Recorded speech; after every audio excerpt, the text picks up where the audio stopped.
Seigneur, merci pour ta parole, merci pour ces moments, pour partager un peu cette parole qui nous fait tant de bien. Et bénis ces moments, Seigneur, d'exhortation, de partage, et que le nom du Seigneur Jésus soit glorifié dans Amen. ces moments, Père éternel. Amen. Amen.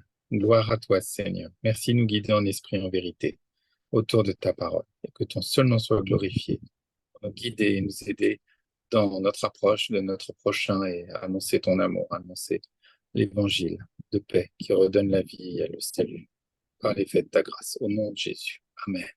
Amen. Amen. Alors, ce que je vais faire, je vais essayer de parler et et après, on aura une discussion. Donc, je D'accord. vais essayer de présenter le message et puis après, on pourra discuter. Je coupe mon micro pour le moment, hein, Jackie, pour pas. Comment? Je vais couper mon micro pour si. Amen, amen, gloire à Dieu. Et donc, on va regarder, comment dirais-je? Euh, alors, attends.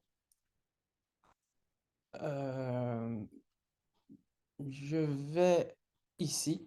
Ouais, je vais aller ici.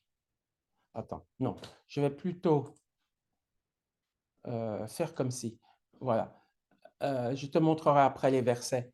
Donc, je vais très rapidement parler de 1 Samuel où on avait vu donc, est-ce que je vais trouver ce passage?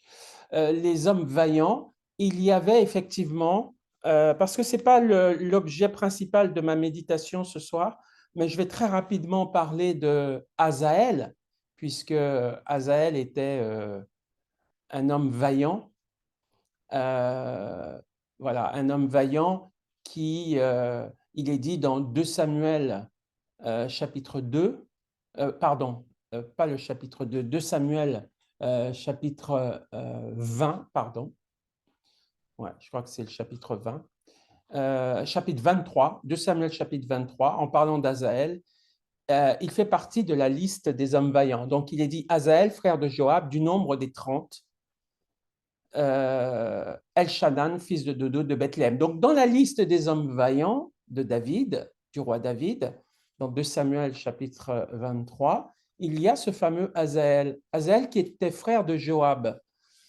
Et cet homme, à un moment donné, donc je vais aller très très vite, euh, cet homme qui s'appelle Azaël, qui était un homme vaillant, donc un homme de vertu, pas seulement un homme, je dirais, comment dirais-je, adroit sur le plan militaire, sur le plan de sa défense, du maniement de l'épée, mais il avait une piété. Malheureusement, cet Azaël va se faire tuer par Abner. Abner qui est chef de l'armée à l'époque du roi Saül, c'est-à-dire le roi qui était juste avant David. Euh, et il va se faire tuer par imprudence, enfin par une absence, on va dire, de sagesse de sa part. Et on peut dire quelque part qu'il va oublier ses limites, les limites que le Seigneur lui a données, les limites, on va dire, guerrières, tout simplement, hein, guerrières, que le Seigneur lui donne, puisqu'il va vouloir se battre contre Abner, après d'ailleurs la mort du roi Saül, et juste au début du règne du roi David. Et donc, il y a une espèce de poche de résistance patriotique pour Saül, bien qu'il soit mort, et Abner va combattre farouchement pour tenter de maintenir le royaume de Saül au travers du fils de Saül, Ishbosheth. Et donc, il y a une guerre civile, en quelque sorte, entre les armées de David, les proches de David, et ceux qui sont restés loyalistes à Saül, bien qu'il soit mort. Et donc, il y a une guerre entre les deux. Et à un moment donné, dans le combat, Abner se trouve nez à nez avec Asaël, le frère de Joab, qui est listé comme étant un vaillant homme. Et donc, Asaël, Abner lui dit, mais prends une des dépouilles, va te battre avec un jeune homme à côté, là, mais ne te bats pas avec moi, j'ai une expérience beaucoup plus importante que toi. Et Asaël refuse le conseil d'Abner et il veut attaquer Abner et Abner le tue. L'épée qui le transperce et qui sort par derrière, il le tue sur le coup. Et tout ça pour dire en fait que on peut être vaillant guerrier devant Dieu, on peut avoir une piété, une vaillance, etc. Mais il faut bien connaître nos limites aussi. C'est pas parce qu'on est vaillant qu'on peut se permettre tout, parce que Dieu nous parle, même par nos ennemis. Dieu nous parle par nos ennemis. Et parfois, il faut être prudent, parce que Dieu n'est pas forcément avec nous tout le temps, au sens où il, il nous demande parfois de nous retirer. S'il sait que l'ennemi est trop dangereux pour nous, Amen. alors Dieu nous demande de nous retirer ou de contourner l'adversaire. Donc, il faut vraiment être à l'écoute de Dieu. Le simple fait d'être reconnu comme un homme spirituel et un homme vaillant, ça ne nous dispense pas de rester connecté au Seigneur, parce que dans le combat, c'est le Seigneur euh, qui sait un certain nombre de choses et Amen. puis qui nous révèle aussi nos limites. La vaillance, ça n'est pas... Oui. Voilà. Voilà, la vaillance, ce n'est pas tout, ça ne fait pas tout, hein. Donc, voilà ce que je voulais dire pour Azaël. Et si tu veux, tu peux noter, et puis on peut en parler tout à l'heure de Azaël. Mais tu m'avais dit que tu avais fermé le micro, c'est ça? Oui, oui. Et là, Ouais. je l'ai à nouveau. Mais je l'avais Ouais. Tu notes et on reparlera après si tu veux. entendu, Jackie. Ouais. Concernant ce que je voulais partager maintenant, c'était toujours dans Samuel, hein, dans 1 Samuel, lorsque Saül règne sur le pays, hein, Saül règne sur le pays, donc avant que David ne soit roi, Saül a déjà désobéi à Dieu, il a déjà, comment dirais-je, été, comment dirais-je, exclu d'une certaine manière, disqualifié, je préfère le mot, ouais. Il a été disqualifié par Dieu et Dieu lui a dit, Dieu lui a fait comprendre que c'est terminé, son règne ne va pas durer et qu'il va donner la royauté à quelqu'un d'autre. Mais il n'a pas dit qui à Saül. On sait, nous, que c'est David qui va le remplacer, mais sur le coup, Saül ne le sait pas, ça. Saül ne le sait pas. Et puis, justement, on va lire dans 1 Samuel, chapitre 18, verset, verset 1, David avait achevé de parler à Saül, et dès lors, l'âme de Jonathan fut attachée à l'âme de David, et Jonathan l'aima comme son âme. Ce même jour, Saül retint David et ne le laissa pas retourner dans la maison de son père. Jonathan fit alliance avec David parce qu'il l'aimait comme son âme. Il ôta le manteau qu'il portait pour le donner à David et lui donna ses vêtements, même son épée, son arc et sa ceinture. David allait et réussissait partout où l'envoyait Saül. Il fut mis par Saül à la tête des gens de guerre et il plaisait à tout le peuple, même aux serviteurs de Saül. Comme il revenait lors du retour de David, après qu'il eut tué le Philistin, les femmes sortirent de toutes les villes d'Israël au devant du roi Saül en chantant et en dansant au son des tambourins et des triangles et en poussant des cris de joie. Les femmes qui chantaient se répondaient les unes aux autres et disaient « Saül a frappé ses 1000 et David ses 10 000 ». Saül fut très irrité et cela lui déplut. Il dit, on en donne 10 000 à David et c'est à moi que l'on donne les 1000. Il ne lui manque plus que la royauté. Et Saül regarda David d'un mauvais œil à partir de ce jour et dans la suite. Voilà. Le lendemain, le mauvais esprit de Dieu saisit Saül qui eut des transports au milieu de la maison. David jouait comme les autres jours. et Saül avait sa lance à la main. Saül leva sa lance, disant en lui-même, je frapperai David contre la paroi. Mais David se détourna de lui 2 fois. Saül craignait la présence de David, parce que l'Éternel était avec David et s'était retiré de lui. Il l'éloigna de sa personne, et il l'établit chef de 1000 hommes. David sortait et rentrait à la tête du peuple. Il réussissait dans toutes ses entreprises, et l'Éternel était avec lui. Saül, voyant qu'il réussissait toujours, avait peur de lui. Mais tout Israël et Juda aimaient David, parce qu'il sortait et rentrait à leur tête. Et là, on a quelque chose d'assez particulier, c'est que, en fait, Saül, qui a été rejeté comme roi, il le sait, il a été rejeté.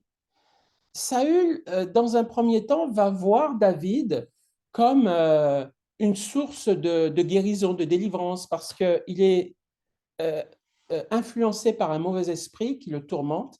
Et quand David joue de la harpe, il est soulagé. Saül est soulagé. Et donc, David est une source de bénédiction pour Saül. Et à l'occasion d'un événement, les femmes disent Saül a frappé ses 1000 et David ses 10 000. Et là, il se passe quelque chose. Il y a une forme de jalousie qui entre dans Saül vis-à-vis de David. Et c'est ça dont je voulais parler ce soir, parce qu'on voit quand même une différence entre Jonathan, le fils de Saül, qui lui va vraiment aimer David et va tout donner à David pour que David prospère, pour que David soit encore plus fort. Il vient de tuer Goliath et Jonathan est en admiration devant David. Et Jonathan, lui, veut que David soit encore plus fort. Et il est content, Jonathan, quand il entend les femmes crier Saül a frappé ses 1000 et David ses 10 000. Donc, on a une réaction qui n'a rien à voir avec celle de Saül pour ce qui est de Jonathan. Au contraire, Jonathan est heureux que, que Saül, David soit béni et prospère encore plus. Au contraire, ça lui fait plaisir. Et donc, on peut dire que les motivations de Jonathan et celles de son père, le roi Saül, à l'égard de David, sont diamétralement opposées. Jonathan reconnaît l'onction de Dieu et le leadership spirituel qui se trouve en David. Ça, c'est ça qu'on peut dire. Jonathan va reconnaître cette onction et va l'accepter et va l'accueillir et va tenter même de la promouvoir, de le faire aller plus loin, puisqu'il lui donne son épée, il lui donne ses armes, il lui donne des choses, parce qu'il veut que David soit encore plus grand dans cette onction. Il lui donne ses armes, ses vêtements, etc. Et pour ce qui est de Saül, Saül reconnaît dans un premier temps l'onction de David, puisque grâce à cette onction, David a pu quand même vaincre Goliath. Mais Saül ne va pas honorer cette onction. Bien au contraire. Et comme on l'a vu tout à l'heure, à l'occasion d'un chant porté en l'honneur de David, il va se montrer jaloux. Donc en fait, il admet cette onction, mais jusqu'à un certain point. C'est-à-dire que pour Saül, cette onction ne doit pas lui faire de l'ombre et ne doit pas dépasser son leadership de roi, parce qu'il est encore roi là, Saül. Et donc, on voit ici que les intérêts de Saül, ce n'est pas la manifestation de la gloire de Dieu, parce qu'au travers de David, on voit la gloire de Dieu. On voit Dieu manifester sa gloire au travers des victoires guerrières de David. Et ça ne touche pas Saül, ça. Et ça ne l'intéresse pas, en fait. Ce qui intéresse Saül, c'est sa personne. Et que sa personne ne soit pas contestée ni dépassée dans son pouvoir et dans son leadership à lui. C'est tout ce qui l'intéresse, Saül. Et ça me rappelle un peu ce que Paul disait dans Philippiens. On peut d'ailleurs lire ce passage dans Philippiens chapitre 1. Il est dit ici, quelques-uns, c'est Paul qui parle, quelques-uns, il est vrai, prêchent Christ par envie et par esprit de dispute, mais d'autres le prêchent avec des dispositions bienveillantes. Ceux-ci agissent par amour, sachant que je suis établi pour la défense de l'Évangile, tandis que ceux-là, animés d'un esprit de dispute, annoncent Christ par des motifs qui ne sont pas purs et avec la pensée de me susciter quelque tribulation dans mes liens. Qu'importe de toute manière, que ce soit pour l'apparence, que ce soit sincèrement, Christ n'est pas moi annoncé, je m'en réjouis, je m'en réjouirai encore. Voilà, en fait, on voit ici que, comme pour Saül d'ailleurs, aujourd'hui, on a des gens qui, même parmi les chrétiens, qui ont des motivations qui ne sont pas pures vis-à-vis de l'Évangile, vis-à-vis du royaume de Dieu. Et en réalité, ils sont centrés sur eux. Ils ne sont pas centrés sur le Seigneur, ils sont centrés sur eux. Et là, on voit donc que Saül est centré sur lui et les, comment dirais-je, la,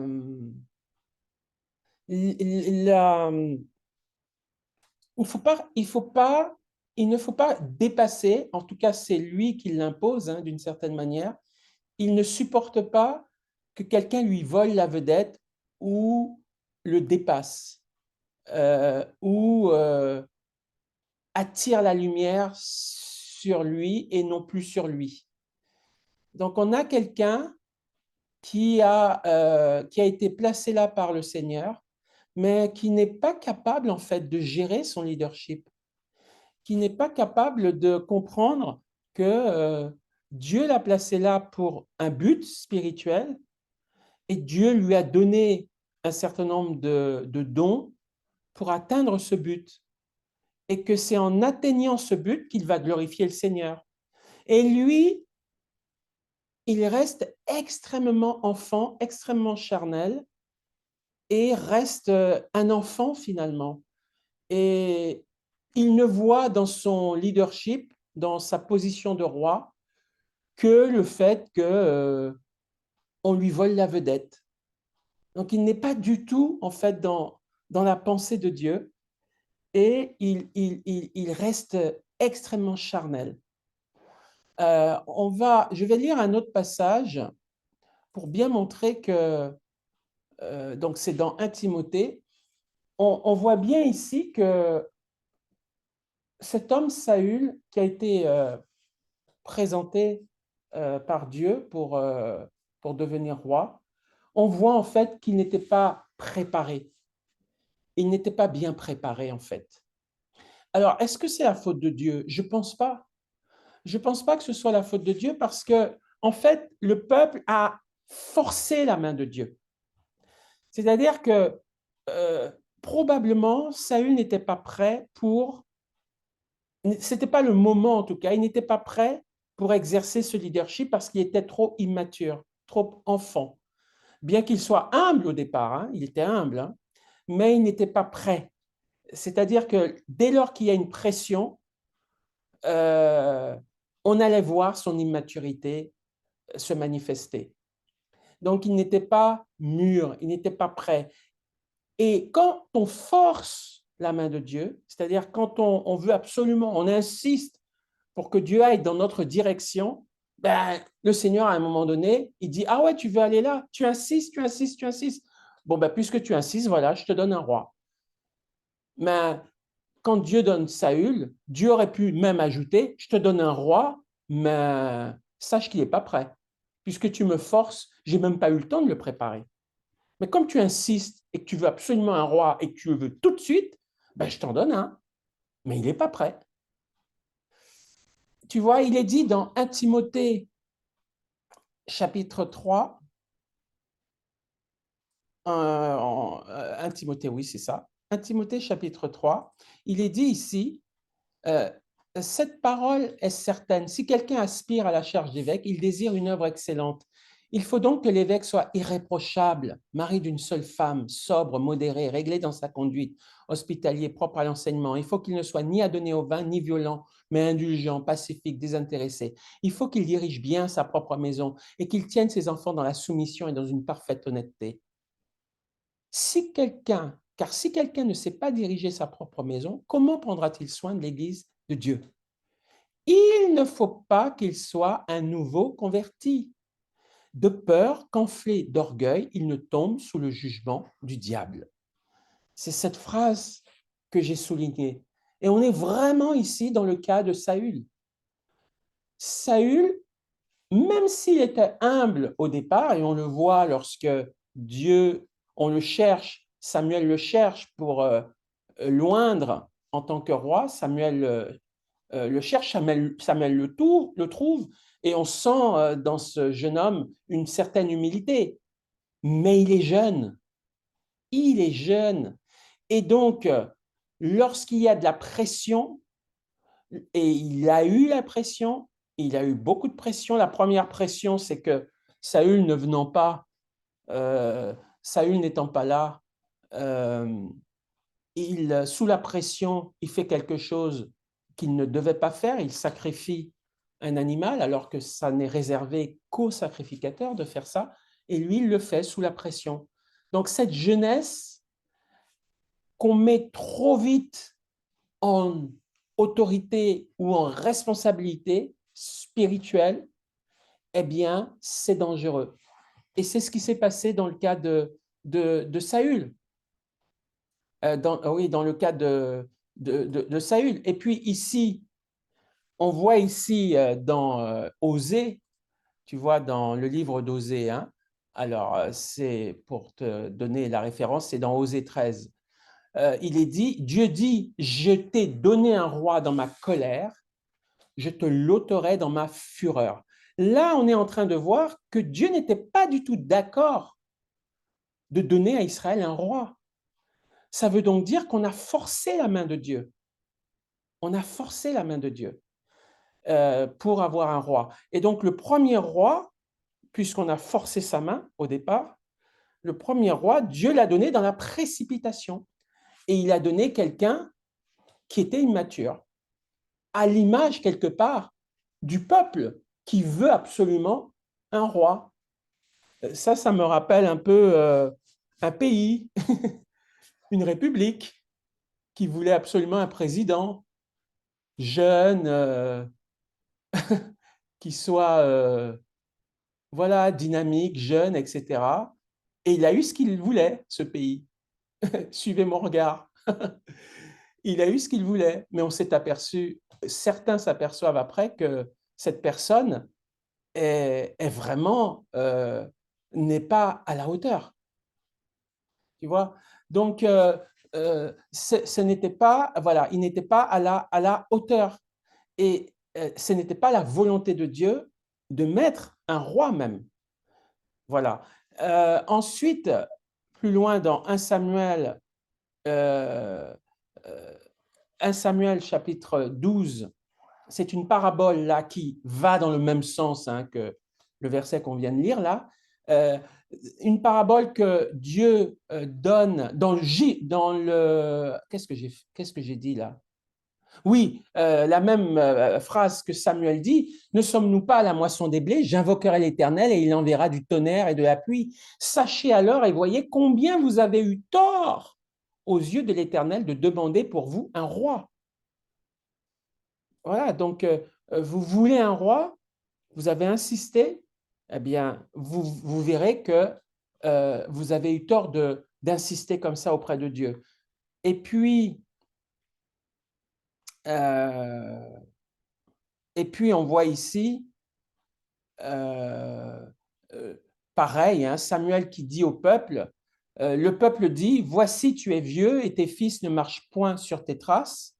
Alors on est dans 1 Samuel chapitre 8, hein. Voici tu es vieux au verset 5, et tes fils ne marchent point sur tes traces. Maintenant, établis sur nous un roi pour nous juger, comme il y en a chez toutes les nations. Samuel vit avec déplaisir qu'il disait, donne-nous un roi pour nous juger. Et Samuel pria l'Éternel. L'Éternel dit à Samuel, écoute la voix du peuple dans tout ce qu'il te dira, car ce n'est pas toi qu'il rejette, c'est moi qu'il rejette, afin que je ne règne plus sur eux.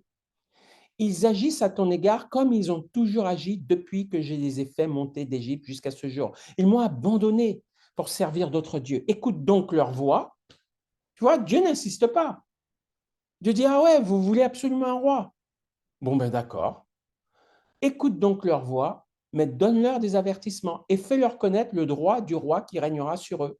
Et là, ce qui est intéressant, à partir du verset 10 et surtout le verset 11, on voit que lorsque Dieu ne veut pas de quelque chose et que nous, on insiste absolument et qu'on veut absolument, en l'occurrence ici un roi, eh bien, Dieu va nous donner ça, mais avec ça, Dieu va nous montrer à quel point cette requête est mauvaise et à quel point ce qu'on demande avec insistance va être un joug, va être une malédiction.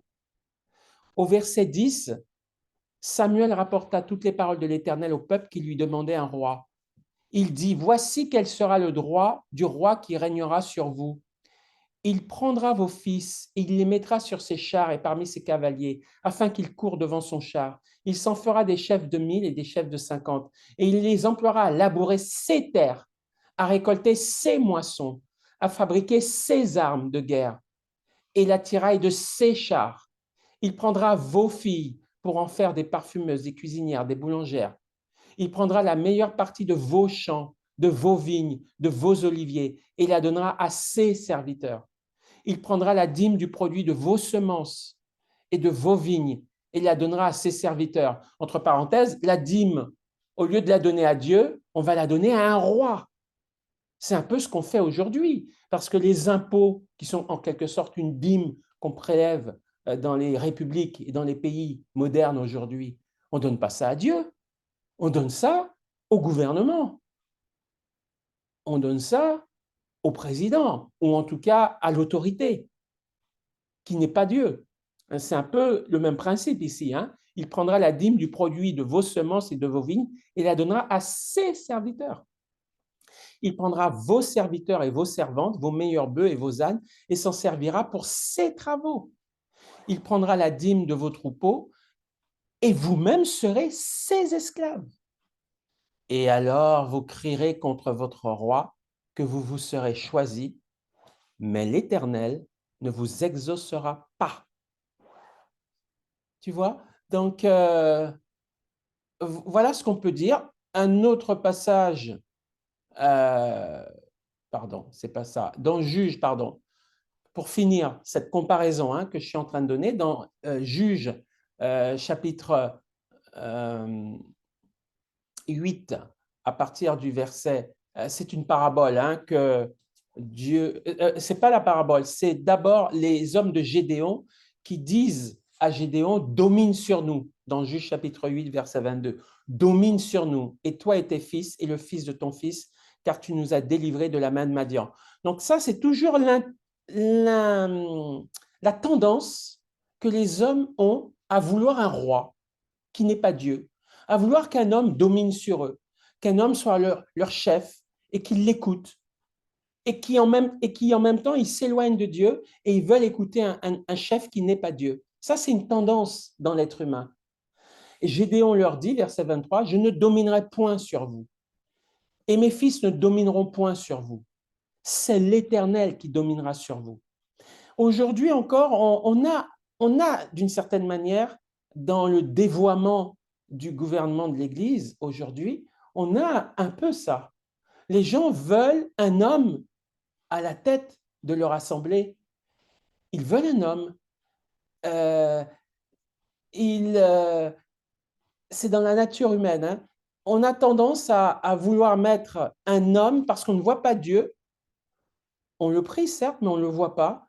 Et on veut, comment dirais-je, incarner Dieu au travers d'un homme.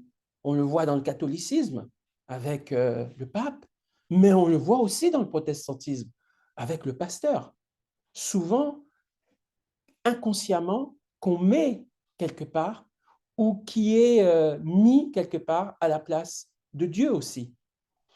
Et je vais rester sur cette idée parce qu'il y a une parabole que Jotham, donc le fils de Gédéon, a donnée à son frère Abimélec, qui était un tyran, qui était quelqu'un qui voulait dominer. Tu as vu tout à l'heure, quand les fils, pardon, les hommes qui étaient avec Gédéon lui demandent, après qu'il ait sauvé Israël quand même de Madian, les hommes lui demandent, domine sur nous, sois notre chef, sois notre leader. Et Gédéon dit, non, je ne serai pas votre leader. C'est l'Éternel qui sera votre leader. Mais là, on a quelqu'un qui va accepter d'être leader, qui va accepter d'être chef et de dominer. Et il y a une parabole, et cet homme va tuer des gens spirituels, il va les mettre à mort, il va les tuer pour pouvoir prendre leur place. Et cette personne, c'est Abimélec. Abimélec, qui était quand même fils de Gédéon. Mais il n'avait pas la piété de Gédéon. Il était tyrannique, sanguinaire, et il voulait le pouvoir. Et donc, il a éliminé tous les autres pour avoir le pouvoir. Et Jotham, l'un des rescapés du massacre que Abimélec a fait en tuant tous ses frères, hein, fils de Gédéon, hein, il les a tous tués, sauf Jotham. Et Jotham donne une parabole à Abimélec. Et Jotham dit à Abimélec, sous forme de parabole, les arbres partirent pour aller oindre un roi et le mettre à leur tête. Ils dirent à l'olivier, règne sur nous. Mais l'olivier leur répondit, renoncerai-je à mon huile qui m'assure les hommages de Dieu et des hommes pour aller planer sur les arbres? Et les arbres dirent au figuier, viens, toi, règne sur nous. Mais le figuier leur répondit, renoncerai-je à ma douceur et à mon excellent fruit pour aller planer sur les arbres? Et les arbres dirent à la vigne, viens, toi, règne sur nous. Mais la vigne leur répondit, renoncerai-je à mon vin qui réjouit Dieu et les hommes pour aller planer sur les arbres? Alors, on va s'arrêter là. Juste une pensée qui me vient. Est-ce que dans une forêt, il y a un arbre qui domine sur les autres? Non. Dans une forêt, il y a Dieu. Et Dieu place les arbres où il veut, en harmonie, et sans qu'il y ait un arbre qui domine sur l'un ou sur l'autre. Dieu fait en sorte que la forêt est en équilibre parce que c'est lui qui gère cette forêt. C'est lui qui met les arbres là où il faut. Et même sans la main de l'homme, les forêts grandissent, s'épanouissent. Ils n'ont pas besoin de la main de l'homme. Parce que Dieu est là pour créer pour gouverner, si je puis dire, la forêt. Ça, c'est la fin. Je finis la parenthèse. Maintenant, on va lire au verset 14. Alors tous les arbres dirent au buisson d'épines, viens, toi, règne sur nous. Et le buisson d'épines répondit aux arbres, si c'est de bonne foi que vous voulez moindre pour votre roi, venez, réfugiez-vous sous mon ombre, sinon un feu sortira du buisson d'épines et dévorera les cèdres du Liban. Donc on voit là que les arbres, au lieu de se confier en Dieu finalement, eh bien ils veulent absolument que quelqu'un règne sur eux. Ben, Dieu laisse faire. Dieu laisse faire. Et malheureusement, quand Dieu laisse faire, ben, c'est l'ennemi qui prend le contrôle. L'ennemi va proposer un roi. Et quel est le roi que l'ennemi propose sur la forêt? Il propose un buisson d'épines. Et qu'est-ce que fait un buisson d'épines? Ben, un buisson d'épines, ça étouffe tout. Ça étouffe tout. C'est une mauvaise herbe qui rampe et qui tue la forêt finalement. Et cette forêt, au lieu de compter sur Dieu, elle va mettre à sa tête un buisson d'épines. Et ce buisson d'épines va tout casser, va tout étouffer. Et ça me rappelle, parce que ça me rappelle aussi la parabole de Jésus lorsqu'il parle des terrains. Il y a un terrain qui est planté sur la bonne terre, il y a un terrain qui n'a pas suffisamment de racines, Et quand la tempête arrive, faute de racines, ce terrain, la semence qui a été semée sur ce terrain ne tombe, ne peut pas grandir. Et puis, il y a une semence qui tombe dans les épines, dans les ronces. Et qu'est-ce qui se passe? Ben, cette bonne semence, ben, elle est tuée au milieu des ronces. Elle est mise à mort, elle est tuée, parce que les ronces étouffent. La semence est étouffée par ces ronces, par ces épines. Et puis enfin, il y a la bonne terre. Donc, pourquoi je parle de tout ça de manière un petit peu peut-être décousue, tout ça? Mais pour dire en fait, parce qu'on est parti de Saül, on est parti du roi Saül, mais on voit que ce n'était pas le plan de Dieu.